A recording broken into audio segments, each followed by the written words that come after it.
Monday, everybody. Welcome back to the Couchside Judges. I'm Scott Fontana. Follow me on Twitter at Scott_Fontana. And I'm Dan Urban. Follow me at the Dan Urban. Follow the podcast at Couchside Judges. And subscribe on YouTube and everywhere else.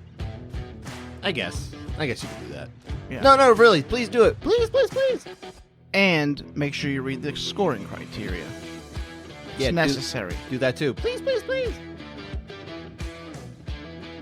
That's probably more important. You know, we're a temporary thing in this world, but the scoring criteria is forever. Sure. When you and I are shadows and dust, many men and women will be complaining about who won a round. About a 3.5-page document. Yep. Well, by then it'll probably be down to 2.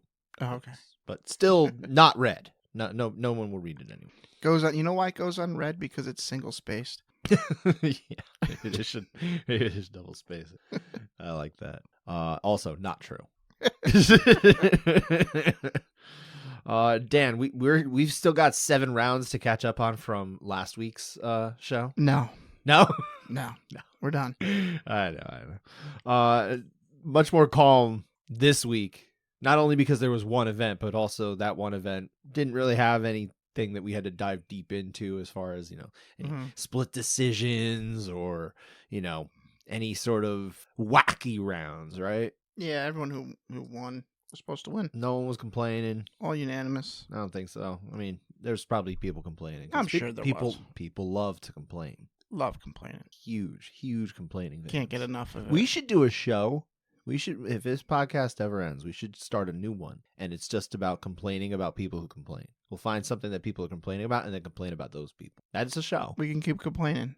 That's a show. I like that. I like it too. Speaking of complaining, I want to complain about this. Yes. Heavyweight main events. Unnecessary. Which is what we just had at UFC Vegas 87. Why? Why do we have these still? I don't know. And Daniel Cormier made the comment of something, it's always big when the heavyweights headline. I'm like, why? No one cares what weight there are. No, it is big. They're large. Oh, it's just so annoying. You cannot debate that the girth that they bring is more than the flyweights. If the belt's not on the line, you just don't need 5 rounds. Or 1. Well, 2, I guess. One's good. 1 round fight. That's all we need. That would have been a pretty thrilling 1-round fight. We would have sat there and been like, whoa, who won that 1 round? Yeah, thank God. It's We're over. going to be talking about that first round and also the second round from the fight, which was, of course, Jairzinho Rozenstruik getting the win over Shamil Gaziev, stopped mercifully before the 5th round. We'll talk more about that later, but it's not that this was absolutely the worst heavyweight fight that we've seen. No. But I think a lot of people saw this coming, that this was not going to be a particularly engaging fight. It's not like it was like one of these fights where they put 2 guys together and it's like, oh, someone's going to get knocked out, right?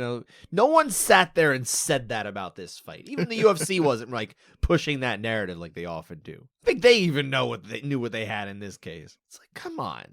Who said, yes, this is the fight that we're going to build a Saturday event on? And I know that this is just content at this point. It's just, they're literally just filling up their contractual obligations to ESPN at this point when it comes to a lot of these fight cards. There were good fights on this card that I was looking forward to. Of course. I liked a lot of the cards, the fights down card. I don't know that any of them could have supported this event as the headliner. Mikhaev and Perez should have been the headliner. I'm okay with that. I would have been okay with that, but I can understand why they're not willing to go to that. Number one, because I know historically they don't do a lot of flyweight non-title main events. Save for last week, we're starting to see a little bit of an uptick now. But I mean, for them to do 2 weeks in a row, that would have been the second and third time that they've done it over the last 5 years. So it's not something I expect. But also, Mikhaev doesn't really have a ton of name recognition yet. Perez has not been very active the last bunch of years, ever since he fought for the title. He had the most meaningful fight on the card. No, absolutely. 100%. So, they did. That should be top billing. No, I could agree with you on that. Absolutely. And if they if Umar Nurmagomedov had been fighting somebody, with any name recognition in the bantamweight division, as opposed to, a late notice, relative unknown opponent, He absolutely could have, because you just stick Nurmagomedov up there, and then at least some people recognize that name, right? Mm-hmm. Bunch of casuals be like, "Oh, I remember that. There was a Khabib guy, right?" Like, or even if the big guys are going to headline, just there's no reason that you can't say, you know what, we don't have to have this be a 5-round main event. You know what? That is actually a good point, because I'm number one. I am a big fan of 5-round main events. I like that when they went and did it. It took too long for them to get to that point many years back. It's been a staple for a long time now. I like that Bellator went and finally did that a lot later than they should have as well. Better late than never, I guess. But there should be freedom to use some discretion about which fights maybe we don't need to be a 5-rounder. This certainly would have been one of them. I think this would have been much more merciful if it had just ended after the 3rd round. You probably would have seen Rozenstruik fight a different fight because it doesn't have to pace over a 5-round distance. And he clearly was pacing himself a little bit to some degree, and then started to really open up in this particular fight, especially in round 4, but also a little bit in round 3 as well, right? It was more in 4 though, because he really started going for it when he could tell that his opponent had literally nothing left to offer in terms of danger. Yeah. So, I would love it if they would consider. I mean, I'll continue to push the 1-round heavyweight fight narrative. That's or wish list. That's fine, but that's obviously not in the cards. More realistic is for them to say, let's just do heavyweight main events as 3 rounds, unless there's a belt on the line. There's a title. Yeah. Or a title eliminator. I'll allow 5s for those. Even in there are certain fights where if they would look at it and say, you know what, it'd be interesting to see how this goes over 5 rounds. Cyril Gane. Yeah. Cyril Gane is the type of guy who can go 5 rounds. Yep.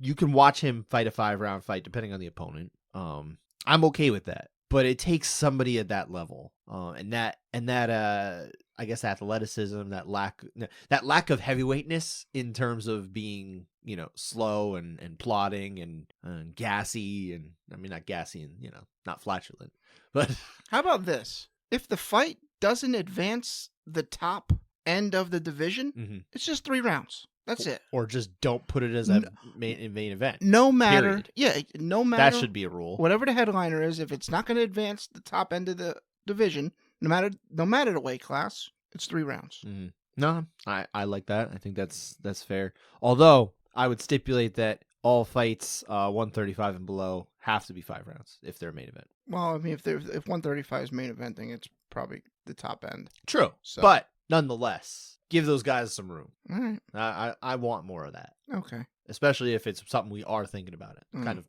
piggybacking with. We should snip this out, this whole conversation we had here, and this will be like the pilot episode of the complaining episode, of the complaining podcast. Yeah. The trailer for it. Like, yeah, it's a trailer. Proof of concept. Everybody loves complaining, right? You know what grinds my gears, right? A little bit of that. Peter had a segment on the news. Peter. Anyway, we'll get sued. I don't want to talk about heavyweights anymore. Not any more than we have to, because we got to do this again in 2 weeks. Apparently, I'd forgotten that we were actually going to be talking about Marcin Tybura and Tai Tuivasa. Tai Tuivasa. Mm-hmm. Maybe it'll fall apart. We'll never know. You never know. One can only hope that one of them wins the lottery and says, you know what, I just don't feel like fighting anymore, and it just goes away. I don't wish ill on any of them. I hope both of them have wonderful lives. Marcin Tybura knocked out Greg Hardy, so he's got forever pass. And who doesn't love Tai Tuivasa? He's fun. That one shouldn't go much longer than 1. You say that. I don't. And then we're going to be talking about rounds 3, 4, and 5 as split rounds in 2 weeks, and I'm going to blame you. I think Tai Tuivasa knocks himself out if he can't get it done in 1. I disagree. Just bang, punches himself in the face. And he gets to finish. It's like you're just giving double birds to the MMA gods. What's the matter with you? Hey, if it goes into more than 1 round and none of the rounds are split, whatever. I don't care.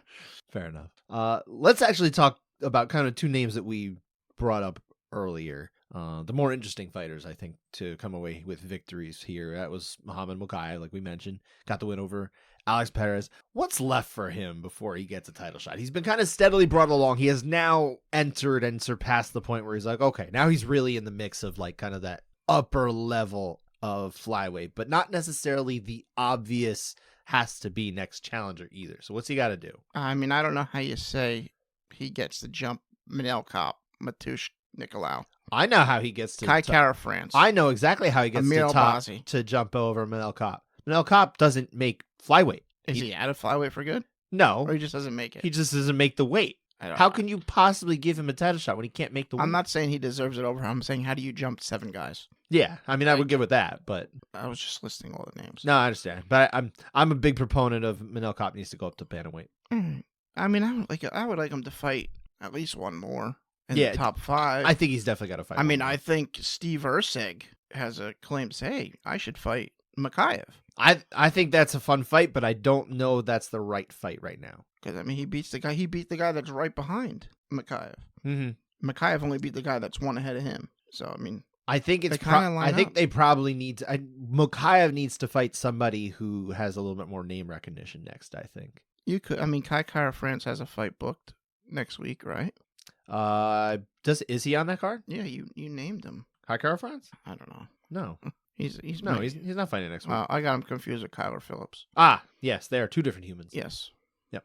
They started with a K though. They do. They both have K in them. Mm-hmm. Not untrue.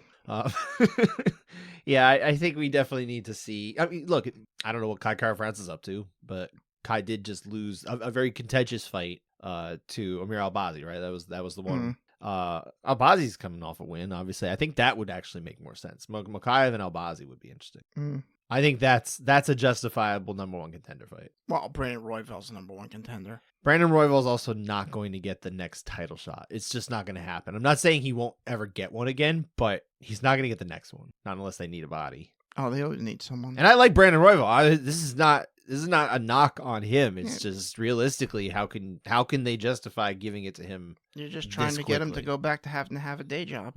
I am not. That's what it sounds like. I am not. That's what it sounds like. No. He's doing well. He's coming off a nice win. Did he get bonus for that? Was that a disclosed bonus? Like fight of the night or something? No clue. Actually, I don't think it was. I never check the bonuses anymore. I do. I used to. Yeah. It's nice to know which people don't have to, go back to their bank account and find that they're broke. Like Tyson Pedro, apparently. It's kind of a shame. Poor Tyson Pedro. It's kind of a shame that there's like nobody on the roster anymore. Like where Matt Hughes, like they're having the fighter meeting, and he's just egging Dana on to add more money to the bonuses of the night. Like there's nobody. Like now, anyone that thinks, all right, shut up, and he just walk away probably. I don't think there's anybody left that has that type of relationship that could. I think there are people left with that relationship, but they're not doing it. That could make a difference. He's not going to listen though, and it's kind of and annoying. I don't think he has that kind of control anymore. To be honest, dude, I think now that they're owned by this whole corporation thing, it's a very different thing. I'm disappointed that every fighter now mentions Hunter when they want to fight. It's because where did this guy come from? He's just out of nowhere. He's very powerful in that company. I know, like out of nowhere. That's like a whole nother show. We used to just beg Dana. Now we're begging Dana, Hunter, and Mick, and Shelby. Literally anybody who can help, please help me. I mean, Joe Silva never got begged. Well, when you're drowning, do you just call for one friend, or do you call for anybody who's around? I just go for a life raft. Yeah, Dana, but I can might swim. Give you those. So yeah, that's good. What about Umar Nurmagomedov? This is not like it was a good win in the sense that he looked good after some early trouble. They mentioned that in the broadcast. It's a good thing for him to be able to weather that storm. Sure. But nonetheless, it's not. He didn't fight anybody remotely in the conversation at bantamweight, and the last time he was going to fight, it was Corey Sandhagen. He had to pull out for an injury. So we haven't really seen him get that signature win again. He's obviously got the name value, and he's obviously got the skill. I don't think in such a crowded division he's even remotely next for the title shot. But what would you do with him? Do you want? He called out Corey Sandhagen. I don't know if Sandhagen's gonna want to try that again if he couldn't make it last time. But if he does, do you want that next, or do you like something else? I like that fight. You do? I got nothing against that fight. I'm okay with it. I definitely would like to see them like get to the cage. Well, make it there. That wasn't Sandhagen's fault. Well, make it there. Yeah. I don't think we should book fights based on whether guys might not make it. No, that's fair. So we will see. But yeah, I like that fight too. And if in theory, make sure we can get it done. I mean, also people aren't lining up to fight Umar. No, and obviously they talked about that ad nauseum on the broadcast. Like maybe Davison Figueiredo versus Umar. That'd be interesting. I actually kind of like that. Figueiredo's obviously fighting Cody Garbrandt next at 300. Yeah. Maybe after that fight, I could see that being an interesting one. I like that fight. Mm-hmm. Yeah. Yep. That would be a good fight night main event. I would take that. But you could give 5 rounds. Yes. Instead of literally any combination of heavyweights who aren't fighting for a title. Yeah. Yeah. I said I was done. I lied. I'll probably bring it up again. Let's go on to the I'm never going to nail this on the first shot, man. Unanimity report. Just call it something different. The agreement report. I'm making an executive decision here, Dan. It is now the agreement report. Okay. I don't care to say this word anymore because I can't spit it out. The UFC Vegas 87 agreement report. 19 of 25 rounds were unanimous or in agreement. I think interchangeable on that one. we were doing so well until the heavy players showed up. Yeah. Light heavy had to have one there. Mm-hmm. And then the heavies had to have 2 there. Yeah. Other than that, it would have been... We also had one in the middleweight fight that I said was going to be a contested round, and there was. It wasn't exactly the way I thought it was going to happen, I have to admit. But Eric Anders ended up on there with JB Pickett, and I thought it would. Yeah, but I mean, 3 of them were 10-9 versus 10-8. You're right. We were almost on our way to having my favorite show of all time. just 8s and 9s? Just 8-9 splits. All right. That'd be wonderful. Imagine we had one show where it was like 4 or 5 8-9 splits, and that's all we talk about. Yeah. Judges make it happen. Just throw out 8s and 9s and see how it goes. Just disregard that paper that we always tell you to read. Just do it. Just do what we say. Always do what we say. In fact, send money. No, but by the way, the percentage of unanimity, that might be the last time I say it, is 76. Solid rate. Much better than last week where it was under 50, which was really terrible. I'm not saying it was bad judging, but it was like, geez, you never want that. It's not ideal. Yeah, it was all right. You can't control it. It is what it is. Let's head on into those contested rounds. And let's start with the 3 8-9 splits, especially the fight with Nurmagomedov, getting the win over Bezkat Almakhan, right? Almakhan. Did I get it? Did I nail it? I was trying. I was like practicing as we were watching the fight in my head, and I don't know if I nailed it at this point. I might have failed. Either way, nail or fail, I got that spit out. 30-25 2 times and a 30-26. We've got 2 8-9 splits here. The 8's the majority in each case, and a different judge in each case was split off with the 9. No, it was 30-26 twice. Oh, did I say that wrong? Yeah. You're right. Yes, I apologize. Thank you, Dan. Thanks for checking me. It was 30-26 twice and a 30-25. Yes. But yeah, either way, the 8 is still that majority score, but 2 different judges disagreed on which round would have been the 9. Let's talk about round 2 first, my man. And kind of slow start to the round. I think they're exchanging some leg kicks here and there, but Nurmagomedov gets the takedown. Gets the dominant position. He's landing some good shots here. Credit to Almakhan. He's able to kind of just get up from these dominant positions, which is kind of crazy. Just standing up from Mal. I do think the damage is good enough. I think he was definitely dominated. And there's, like I said, enough damage and some duration. Duration was decent. I like it an 8 here. I think there was enough damage here. And I want the 8. I like the 8 too. I mean, this is like a very like prototypical Dagestani round. Get it to the ground. You're not just sitting in position. You're working from positions while looking to advance at the same time, but also mixing in not just pitter patter, but like solid some ground shots. This is the Khabib playbook played out perfectly by his cousin Umar here. Well, played out good. I mean, I don't know if it was like perfectly. Exactly. No, maybe not perfectly. That's fair. That's fair. Once Khabib got it down, it was kind of stayed there. And that was not the case here yet. But Almakhan, like you're saying, is able to get back up, which was honestly impressive in and of itself. I don't know if that's because of Almakhan or it's because of Nurmagomedov. I don't know what the split between the two was, but you're right, not perfect. But again, this is the prototypical example of what they're looking to do here. And I thought it was played out well. It's not like Almakhan was able to do much even when he was able to get up. Like, yeah, he got free, but not for long. And no, not with a whole lot of resistance in between. He was still very much outclassed in this round, especially in the grappling phase, but not a lot of damage coming back from him. I don't know that he earned a 9 here. to borrow that phrase. I think an 8 is very justified here. Yep. I'm good with it. So Mike Bell was leading the charge here on this one. Along with Jacob Montalvo, it was Brian Miner who was split off, giving the 9 for Umar. I don't know. I'm not sure what he was looking for here. Didn't see it. I think it's the damage. The damage is the one in question. Like, good shots. I think the damage is here. I do. I think that's the one you struggle checking. I get it. Dominance is so easy to check. And here. I know damage obviously is the big one. Like that's the one that they're really looking for. Like if you're on the fence with damage, which I could see you being on the fence in this round with damage. Yeah, that's fair. I could see why you get into an 8. I mean, to a 9. That's fair. Yeah, I understood. Mm-hmm.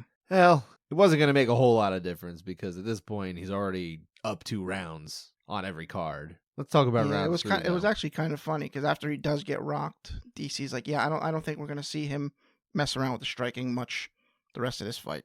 And that's exactly what happened. Well, he knows the Nurmagomedov clan better than most, so that's a good window into that. But also, it just makes sense. Like, why would he play with something that's so risky when he has a very easy path to victory, which we then saw play out. Let's move on to round 3, though, my man. Yeah, round 3 I thought was a better round. I think this is the prototypical Nurmagomedov round you were just talking about. Quick takedown, father's plan. Get straight to a dominant position and go to work. He had mount. He worked from the back, completely flattened out, landing big shots. I was like, you know what? There's not that much damage here until he started dropping big elbows from the mount at the end of the round. I was like, all right, yeah, he's got the damage now. And I thought this, at that point, was a pretty textbook 8. So I was at 8. I think this is a little bit of a better argument for an 8 than the previous round. So that's all I would really add to what you said. Is I think it is easier to get the 8 here, which is why it's actually surprising to see Judge Montalvo split off as the 9 because he gave an 8 in the first round. And I'm not sure why. I mean, could have come down to angles. I don't know. Maybe he's not seeing certain damaging strikes landed. I'm speculating here. I'm trying to come up with answers. It's not that it's bad to give a 9 here, like in a vacuum. If round 2 hadn't happened, I think and it wasn't scored the way it was, I think we could look at this round and say, okay, I can understand why he's not going to a 9 here. It's not a slam dunk, but like I still think it's a pretty good 8. But when you already gave an 8 in round 2, why not in round 3 also? I can come up with excuses, but I don't know what the reasoning was. Not really. Well, doesn't make a ton of sense to me. Well, I thought the damage wasn't there completely until the end. But it's there. So the elbows depending where he's sitting, maybe he's not getting a good idea of those elbows, how damaging they are. Sure. That's basically the only thing I can chalk it up to is maybe he's just not quite, he doesn't have the right angle for that kind of thing, or at least the angle that we think we see it from, right? But yeah, that's about it. Otherwise, it just doesn't make a whole lot of sense to me. Again, we're only talking about the degree of victory in a fight that he was already going to coast to victory in. So it's not like it's that important other than kind of just doing things by the book or doing things the way that they ought to be done all the time. And I'm not saying Judge Montalvo did a bad job here or didn't take it serious or anything like that. I don't mean to imply that if it sounded that way. I just don't get why after round 2, round 3 is scored that way. Yeah. Oh well. We move on. Like the opposite, like when you have Brian Miner going 9 and 2, but gets to 8 and 3. Oh, okay. That makes a little more sense because because I do think there is a better round. It is a little bit better. I don't know if it's distinctly better, but it is. It seems a little easier, at least for both of us. Yeah. We agree here, Dan. It seems easier to get there than it was in round 2. So there's a little more logic to that one. It's the other way around that I'm perplexed by, but I'm sure Judge Montalvo has his reasons. You got anything else on this one? Or we should move on. We got another 8-9 split, my man. Yes, we do. This was in Eric Anders, Jamie Pickett. I mentioned before. I knew we'd be talking about this one. Thought it'd be because this was a grinding fight and wasn't all that interesting because middleweight fights can be like that. This didn't play out really like that. It was more engaging and obviously a bigger round, at least in round 3 that we're going to be talking about here. Anders had gotten the win, by the way. It was 29-28. So it came down to this round as the deciding round, and then one of the scores was 29-27. So he kind of put a stamp on it, at least in a bigger way than the other rounds. But is it a 9? Is it an 8? What happened here? Let's talk about it. Well, Anders clearly is the winner. Good round from him. Quick takedown, spends the round there, landing some decent ground and pound. Commentary team swears Pickett is bleeding like a sieve. I don't see a drop of blood anywhere. I don't see a cut. I couldn't see it either. So I thought I was just missing something on my television. So yeah, I don't know. I mean, I didn't see blood on the mat. I didn't see blood on Anders. So I don't know. I can understand why someone gets an 8 here, but I think their reasoning would be mostly because Pickett does nothing. On my end, I don't really think Anders had any D checked off to a strong degree except dominance. That's the easiest one to check off. Sure. And I'm not so sure he earned an 8. But I'm not so sure Pickett earned a 9. It's a really strange round. It is in that tricky area there. I think right? it's 10-9 Anders. I mean, he absolutely outclasses him in the grappling phase. Yeah. I think that's what it is. And he does have this for a long duration of time without a ton of damage that we're seeing. If there's a cut there and we missed it, shame on us. I can't even say. Well, I mean, shame on the TV for not. I mean, the cage side perspective is so much better. Yeah, I would say that if that's really happening there, that is something where I don't think it conveyed very well on the broadcast itself. And having someone who's not sitting in a room with a soundproof room, by the way, with headphones on, it has to be soundproof because they can't have any sort of interaction with any sort of noise from the outside world. If that happened, okay, I'll eat my words and I'll say, you know what? It's probably an 8. Yeah. But I'm going 9 here. I think it's a 9. Judges Sal D'Amato and Genichiro Kamijo, they agreed with us on the 9. It was Derek Cleary who was split off for the 8. Again, maybe he saw something we didn't. And I would allow for that. 100%. I get it. You've been in the chair before. Yeah. You get it. Which exactly was a point I want to make up with you saying the soundproof thing. Uh-huh. Don't you think you would have done a lot better if you were in a soundproof room, Dan? I don't know if you watched Ayman Zahabi and Javid Basharat. I actually did not get the chance to watch that one in time, no. Okay, I missed that one so earlier. Dean Thomas, in one of the rounds, says he thinks he doesn't know how Zahabi's corner reacting to Zahabi's success is going to influence the judges. And I can say it's not going to influence it at all. That is not the reason Ayman Zahabi got the decision, because their corner was more enthusiastic towards his success. Uh-huh. That when you're sitting there, was this a close fight? Because again, I did not watch this.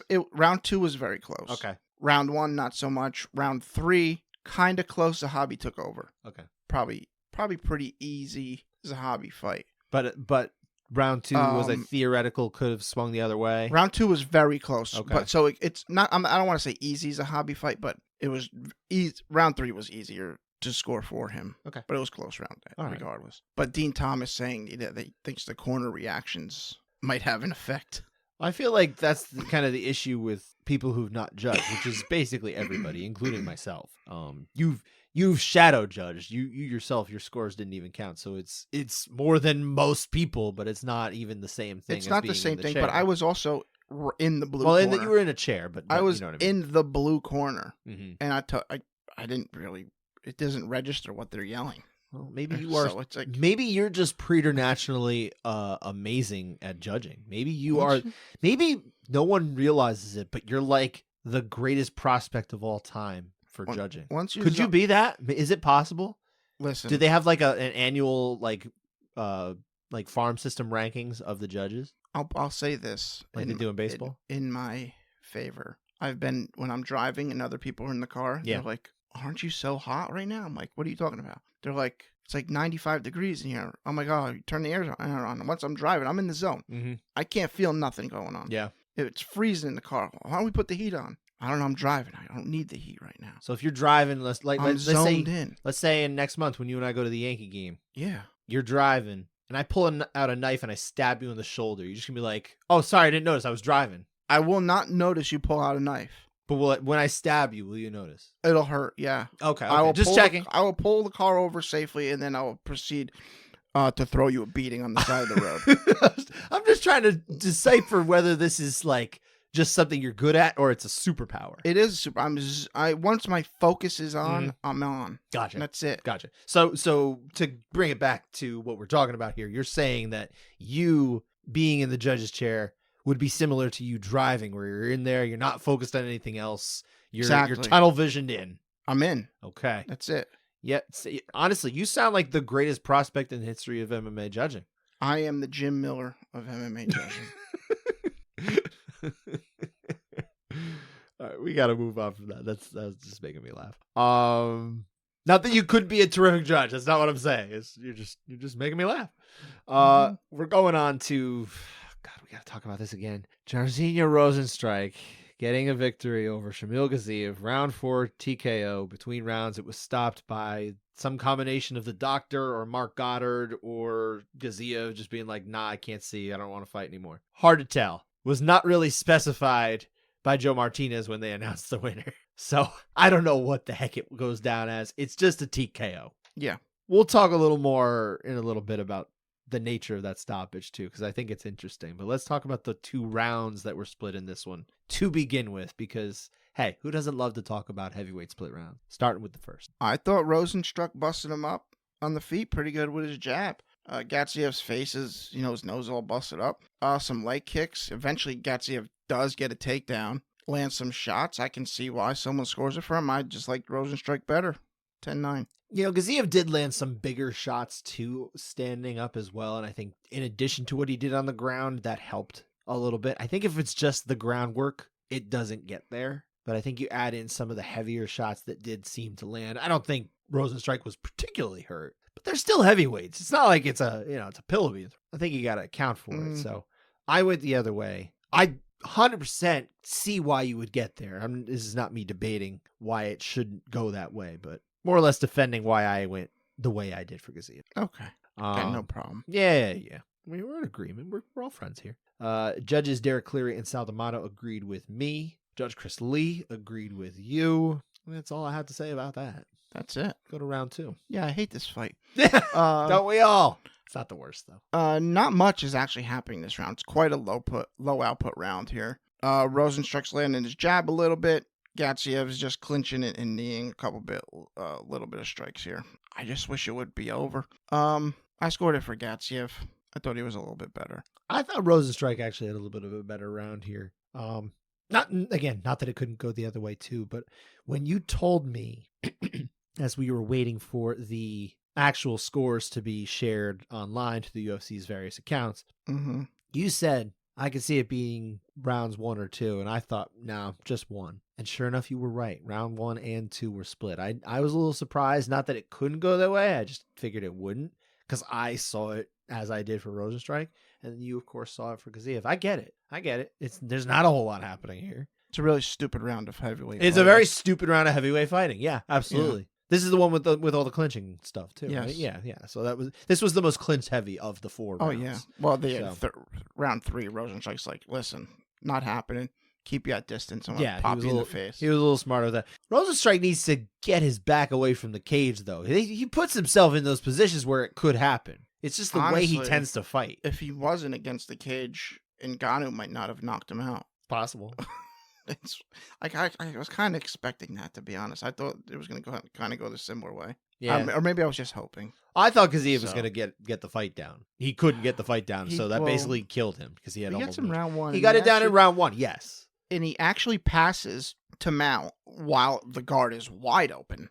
Oh yeah, completely wide open. Rozenstruik it's almost like he didn't know what to do down there, which I don't think is true, but it sure looked that way. If he passed him out right away, he might have gotten like an arm triangle. Imagine if he got that takedown with like 3 minutes to go instead of 1 minute to go. Yeah. That changes the whole complexion of the fight completely. For sure. And maybe saves us 3 rounds and 1 split round. Or actually, both split rounds, because it could have ended there. So that would have been nice.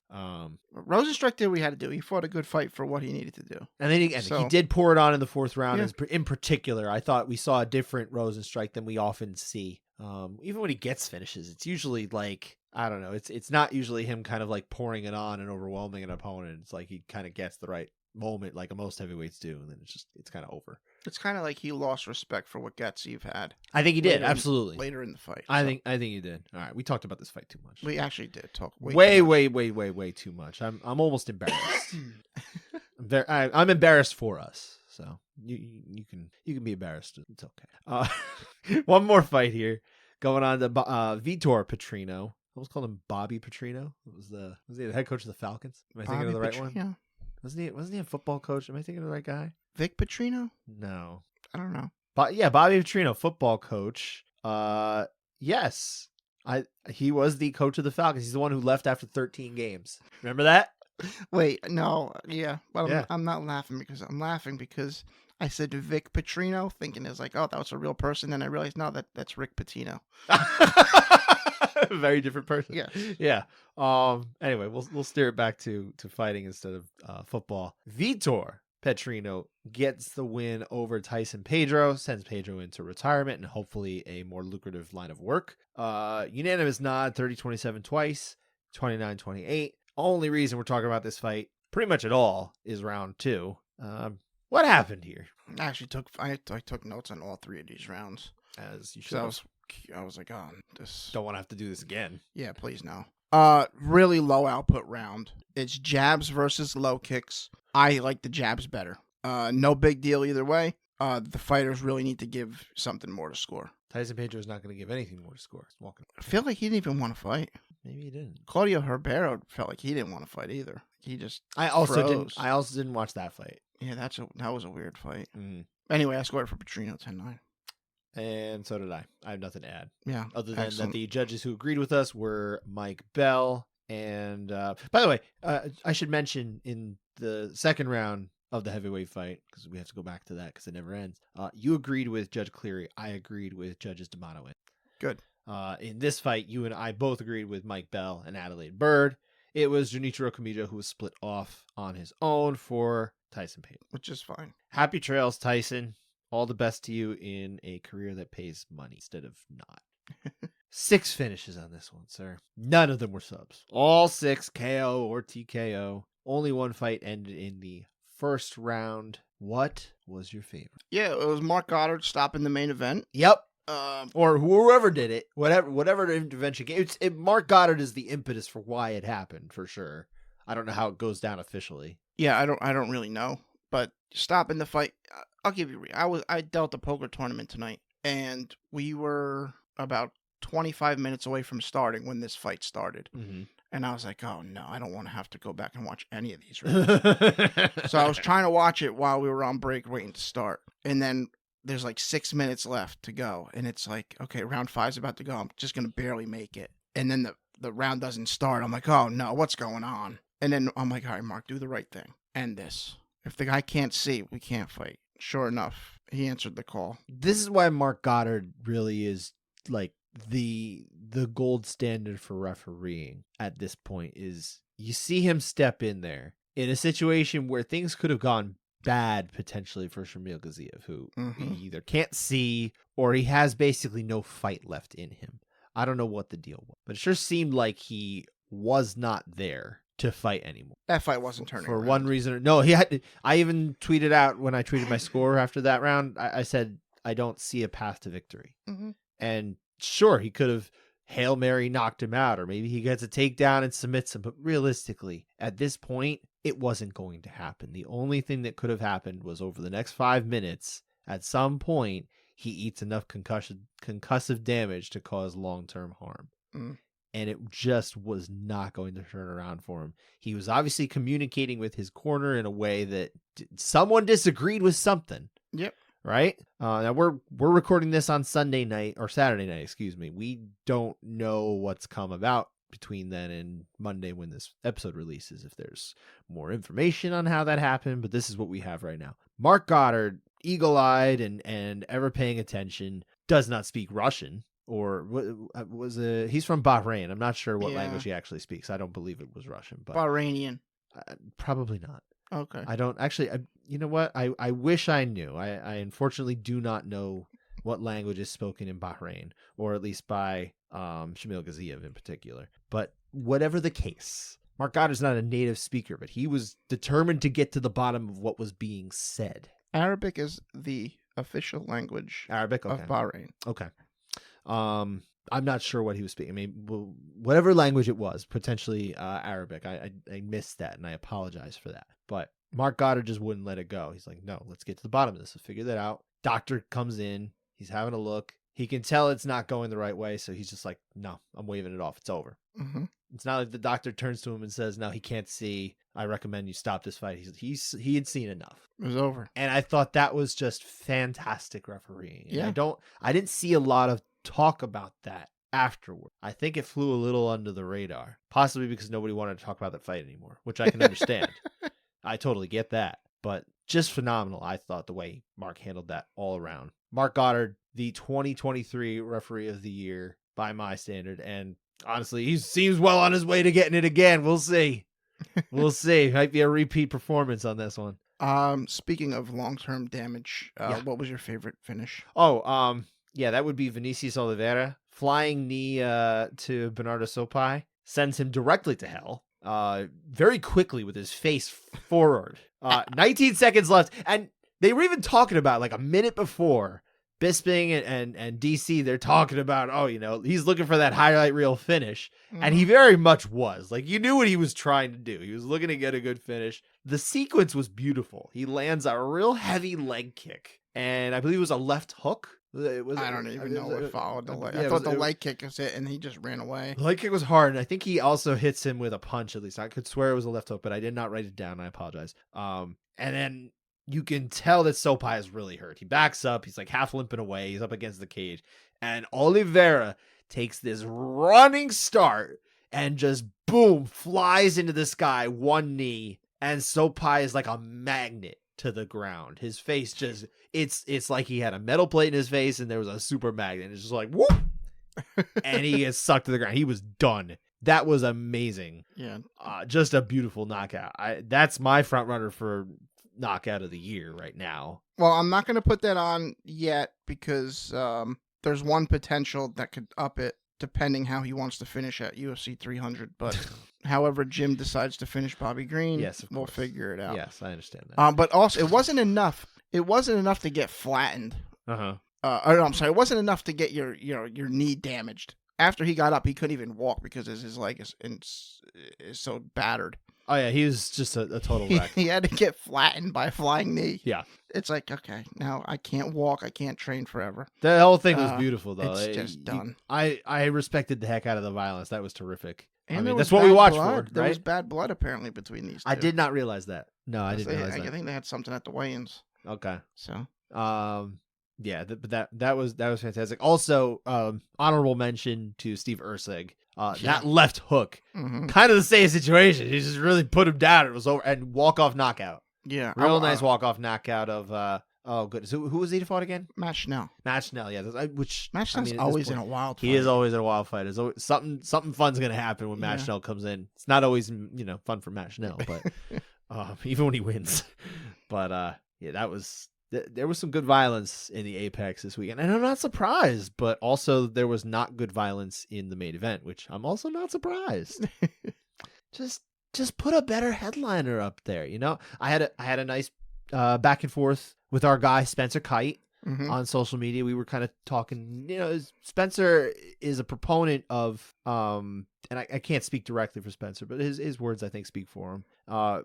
He's a proponent of us, not just dismissing everything as like, oh, this card sucks because it's the Apex, doesn't have no great main event, it sucks. And I respect that. There's certainly room for us to appreciate the fights down card, right? Which I think we did last week when we were talking about this particular card. I think you and I, at least on our show, didn't love the main event, but thought there were some really nice fights down card. But the problem I have just in general is, and we don't have to go deep into this if you don't want to, but the problem I have in general is just the fact that there used to be a much better balance of the quality of cards that you would typically get week to week. Just about half of the fights we get this year or year round now are at the Apex, and they're mostly filled with, prospect level guys, these kind of things that realistically the UFC would not have done 5-6 years ago. They just wouldn't do that. There would be maybe 1 or 2 of those kind of fights maximum. And now there's a good amount of these things week to week. Now it's just fill the roster. It's fill the roster. It's fill out the content. It's get as much Dana White Contender Series cheap contracts as we can and focus on that. And hopefully a star comes out of it. Yes. That's basically it. And look, good on the fighters that they're going to get paid a little bit more than they would elsewhere. And I will say, I like Dana White Contender Series better as a feeder than I do the Ultimate Fighter, where they would just get a bunch of guys on, and then half of them they would still keep around, even the ones that really still also were not UFC level talent. Although they also do the Ultimate Fighter now, which is now we get both, which is a little too much. I wish like these type of cards were like midweek.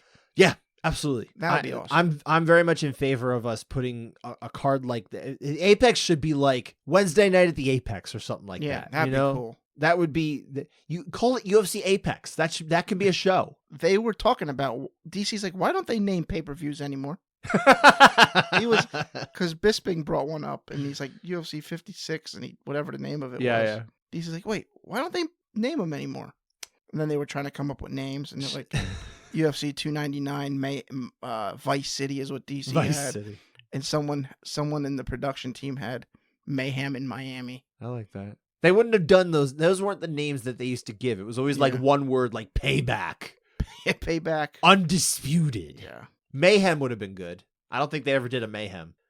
But Shaheen Al-Shatti had done a nice feature on kind of the old naming convention back when The Athletic had like a really good staff before they completely gutted it. He did a really nice job on that piece. That's worth revisiting for people who didn't cancel their Athletic subscriptions. Well, yeah. Well, I kept it when it was $1. I also kept it was $1, and then I got really mad when they fired everybody who was on staff like the day after it renewed. When they wanted it, they wanted $30 for it. I was like, no. I mean, I typically don't even read them anyway because they're extremely long. Well, I like articles. I like long reading. I'm good with that. I'm like, oh, this is terrible. So I stopped reading. Well, you're a Yankee fan, so if you ever do go back, you can read the lovely work of my buddy Brendan Cuddy. Okay. He does good work. I don't know. I think we're done with talking about this event, though. Let's look ahead to Mayhem in Miami. Mayhem in Miami, UFC 299. Sean O'Malley, Marlon Cheeto Vera, 2 actually. Second fight. This is the second fight. I actually talked to Sean last week about this fight. This is the fight he wanted. Is it shtick, or does he truly believe he didn't lose that first fight?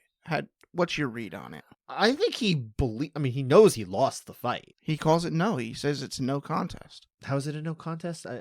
He didn't say that when we spoke. Okay. So in other interviews, I missed that. In other recent interviews, he's saying there's a nerve and he kicked it and it shut my foot off. Mm-hmm. And that's why they called him the winner. Listen, it should have been a no contest. Listen, I asked him what was going through his head after he lost that fight, his first fight. And I didn't necessarily mean like literally the moment the fight was stopped, but I think that's how he took my question, is very literally. And he said, I don't know. It was 3.5 years ago and I had just gotten hit in the head with an elbow. I'm like, okay. All right, so he's aware that he got hit in the head with an elbow. What's that? He's aware that there were follow-up shots. Oh yes, okay. Absolutely. So, I would take that to mean that there's probably an element of either shtick or just, clear denial. Like very blatant denial of anything that goes negative. I don't know, but wow, it was that long ago, huh? 3.5 years. It was August 2020. Yeah. Huh.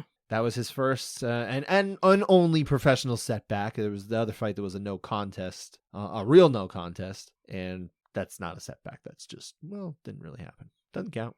Okay. Yeah.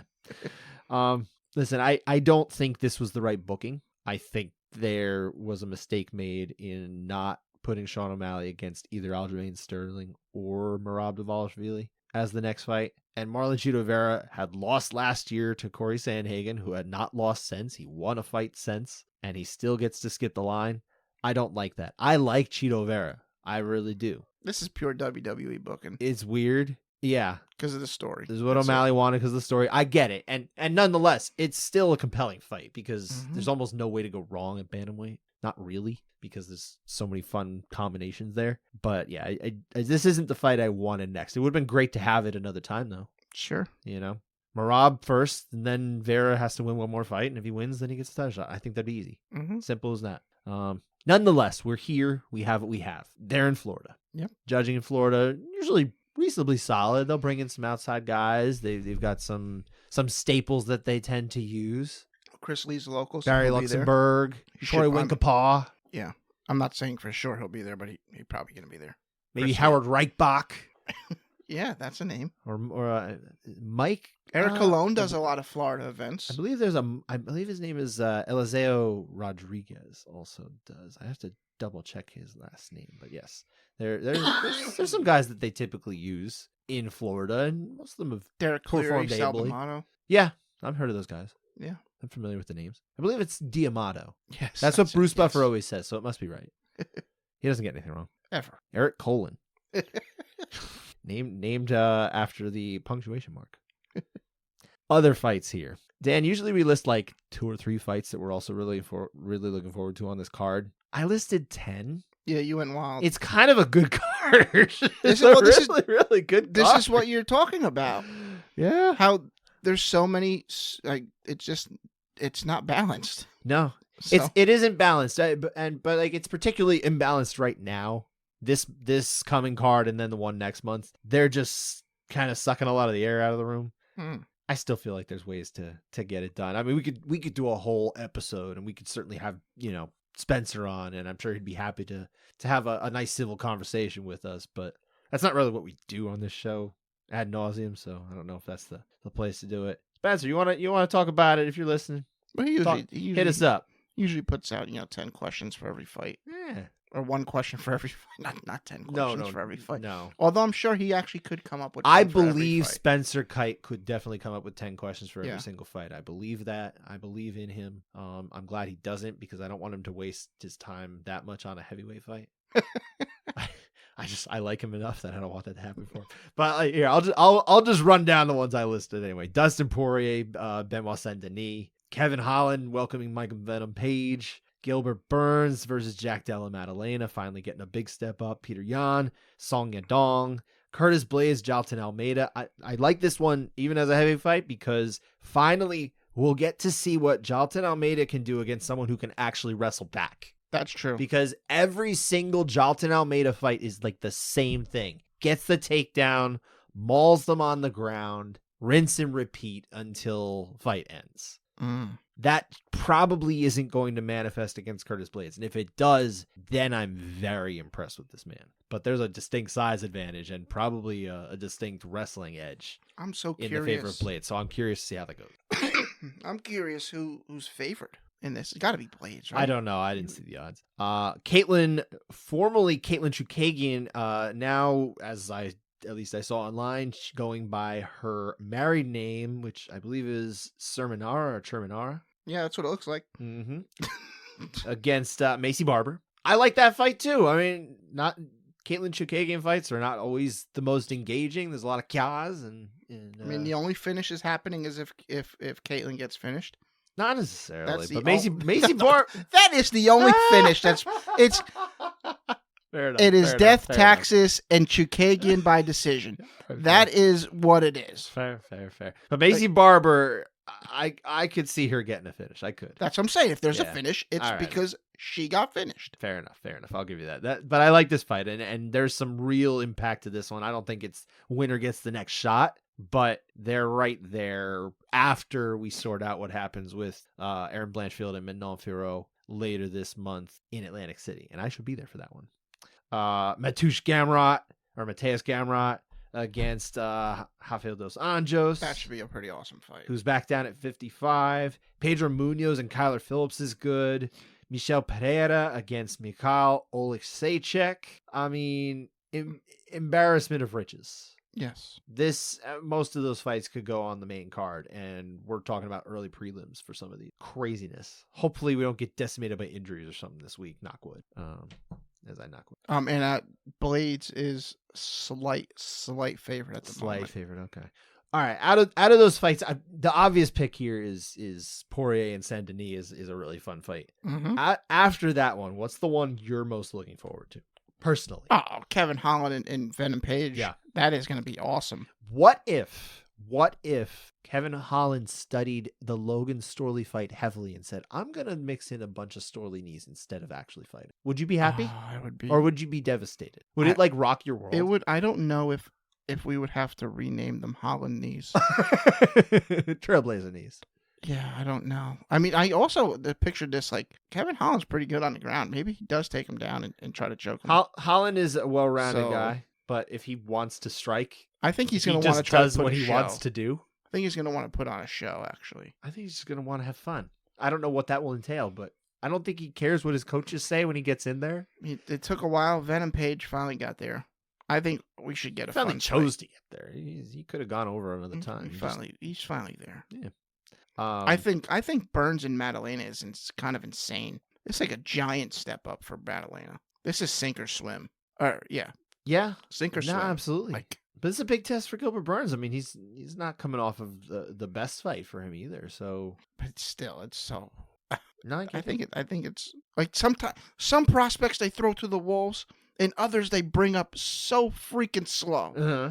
It's like, let's find a happy middle here. Not everyone's the same, man. Some of them they need the slow burn. Some of them they really ought to just be thrown in. Bo Nickel should be fighting for the middleweight title by now. In my head, when you started saying this, it was like I'm counting down the clock for when you're gonna say Bo Nickel. I'm like, I know he's gonna say it. How long before he says Bo Nickel? Yeah. If I had a nickel for every time you said Bo Nickel, I would have a quarter. I don't know. And then also for the contested rounds candidate, I selected the other heavyweight card fight on this card, Robeles de Spain against Josh Parisian. This has terrible heavyweight split decision written all over. I hope you manifested a finish. I hope I did too. I wish I had that power, but I feel like we're gonna be talking about this one. Oh, come on. And that does it for us this week. Thanks for listening. Hope you enjoyed it, and we will be back again after UFC 299 Mayhem in Miami. Yes. Thanks for listening. It was a fun show. It is a fun show. I like doing this with you. Fun show. I think we were more entertaining than the main event. I think we by default were. So, a toilet flushing was better entertainment. Thanks for listening. Take care, y'all.